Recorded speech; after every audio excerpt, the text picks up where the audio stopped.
Hello, and welcome back to yet another Tales from my Backlog, where it's Rocky 5 time. Yes, last year I started my journey through the Rocky series for the very first time, where last year I reviewed the first three Rocky films, Rocky 3 being my second favorite, and Rocky 1 obviously being my favorite. And then this year, I've only watched Rocky 4, which I watched at the very beginning of this year, um, which for a review in February. And I enjoyed it. And I went into Rocky 5 completely blind, actually. Yeah, because like I knew some stuff of the Rocky franchise going into the first four films because the films have been out since the 70s, 80s, 90s. So eventually things were going to get spoiled for me. I was going to see clips of it somewhere. It being referenced in other media, that type of stuff. So but yeah, with Rocky 5 and now with Rocky Balboa, which is the final one that I have to watch in the Rocky franchise, before I get onto the Creed series, um, I went in completely blind. And I have to say, I really enjoyed it. I was thinking to myself, how are they going to do things now?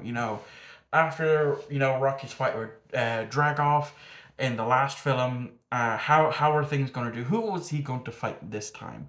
And in a surprise shock turn, he didn't necessarily fight anyone. Yes, there was that big, street fight at the end between himself and Tommy, but that was it. He never really got into the ring. Um, which I thought was a good way to actually move the series. Have Rocky be a mentor instead of actually being the one fighting. You know, so yeah, I definitely think this is my third favorite Rocky film out of the five that I've seen. Um, and I've loved all of them. But yeah, I definitely would say that this one is my third favorite. Had to pause there for a second. But yeah, like I said, I really like the idea of, Rocky taking on the mentor role, and which is what he did do. Tommy was this, no-named boxer who, approached Rocky after again Paulie losing essentially all of Rocky's money by signing the power of attorney over to his accountant, who then thought he could, buy houses and flip them and then get Rocky his money back before he even noticed. And then Paulie, of course, tricked Rocky into signing those papers fraudulently. As always, not taking the blame for anything. Which again solidifies that Paulie is not my favorite character. I liked him in the first film, but as these movies have gone on, I like him that bit less. You know, and then of course, so they basically all have to move back. One thing I will say that I really, really liked about this movie is seeing Rocky Jr. Finally get to see more screen time with Rocky Jr. than we got in, the past four films. He was born in Rocky 2 and Rocky 3. He wasn't all that featured. The same with Rocky 4, but this is the one where he actually finally has the time to shine. And is played by Rocky's real life son, and he done a fantastic job. I thought he done fantastic in this role. Going from the rich kid who's a little bit shy and a little bit wimpy to actually as nearly essentially following in his father's footsteps. He gets his uncle Polly to train him to be able to fight this bully who keeps picking on him, punching him, stealing his jacket, his money, and also we see the start of a budding relationship for the young Rocky. Um, and I like that. I think the main reason why I like this film is because it's more of a slice of life feel. It gives the chance for these characters to breathe, essentially. We've always gone from the past four Rocky films of Rocky training, fighting, with a little bit of downtime in between, but not too much of it, so that way we can get back into the training montages and then the actual fights themselves. But this film gave them the breathing room that they all needed. And the two main characters are, of course, Rocky and Rocky Jr. He starts after he, trains up a bit, he fights back on his bully, and they become friends. Yes, he does change to be more like Rocky was, like probably how Rocky Senior was growing up, in that area of Philadelphia, and then, but also seeing, Rocky live vicariously through Tommy when he decides to take on the manager role, like his previous manager did with him, and train him, and essentially try to emulate exact same ways that his former manager did with him. But then, of course, the Tommy got was essentially corrupted. He cared more about the money and going for the championship belt, the heavyweight champion title, um, and that's where he got influenced, because this guy essentially just wanted to get Rocky in the ring to prove that Rocky ain't shit. And I love that he gets his comeuppance in the end. He's like, oh, touch me and I sue you, touch me and I sue you.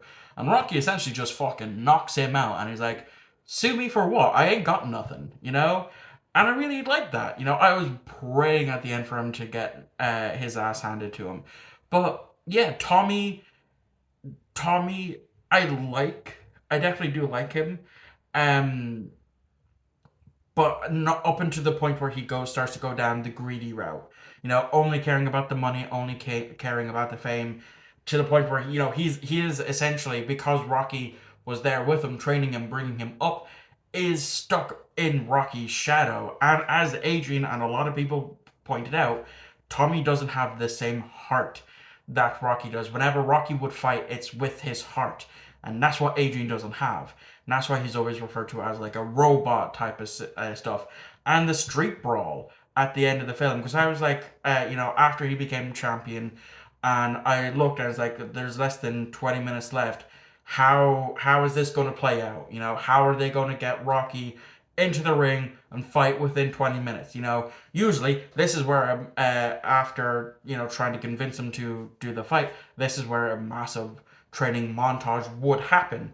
But no, it ends in a street brawl, because Rocky, he's still, we learn from the beginning of the film that he is suffering from that injury that plagues a lot of boxers, which is why he retired in the first place.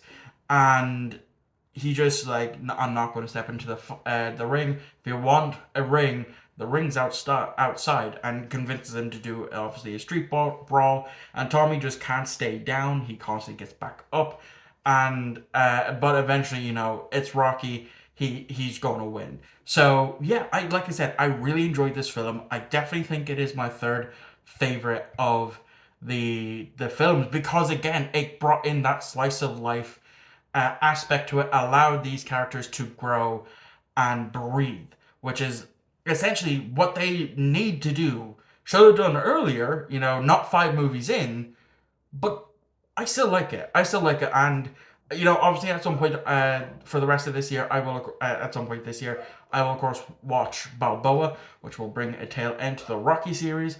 But then, of course, I'll start on the Creed series at some point as well. Well, that is going to wrap this video up.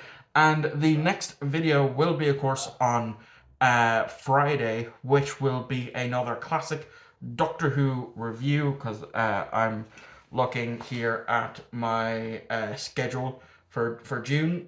And yeah, it is definitely the classic Doctor Who review. So I will, of course, see you all on Friday for that video. And yeah, so thank you all for watching. Let me know what you thought of Rocky 5 in the comments down below. I'd love to hear what you had to say. And if you're not subscribed, do subscribe, because I post movie reviews on Mondays, and sometimes TV shows reviews on Fridays, either classic Doctor Who or something else. But anyway, that is going to be it for me. Thank you all for watching, and I shall see you all on the next upload.